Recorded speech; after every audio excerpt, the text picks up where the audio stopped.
એટલે તમને એવું ખબર પડી છે કે સરકારે તમારી આશ્રમ શાળાની જે પૈસા આવે છે તમારા માટે એ બંધ કરી દીધા છે એવું ખબર છે? હા. હવે પછી જો એ ચાલુ નહીં કરે તો શું થશે? સ્કૂલ બંધ થઈ જશે. સ્કૂલ બંધ થઈ જશે પછી? સ્કૂલ બંધ થઈ જાય પછી સરકાર ખાવાનું એવું કઈ મળે નહીં. અત્યારે મળે છે ખાવાનું? અત્યારે મળે છે. સરકારી આશ્રમ બંધ થઈ જાય, પ્રાઇવેટ ચાલશે. પ્રાઇવેટ ચાલશે? એવું તમને કોણે કીધું કે બંધ થઈ જશે? એવું લાગે અમને. એવું લાગે છે? અહીં તમને બધું ખાવા પીવાનું બધું મળે છે? બરાબર. અને જો અહીંયા આગળ ફી લેવામાં આવે એવું થાય તો તમે ફી ભરશો કે નહીં ભરો? ભરશો પણ અહીં જ રહેશો?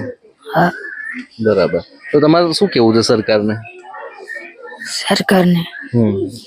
તમારા પૈસા બંધ કરી દીધા છે એવું ખબર છે ને તને? તમારા ખાવા માટેના જે પૈસા આવે છે બધું બંધ કરી દીધું છે?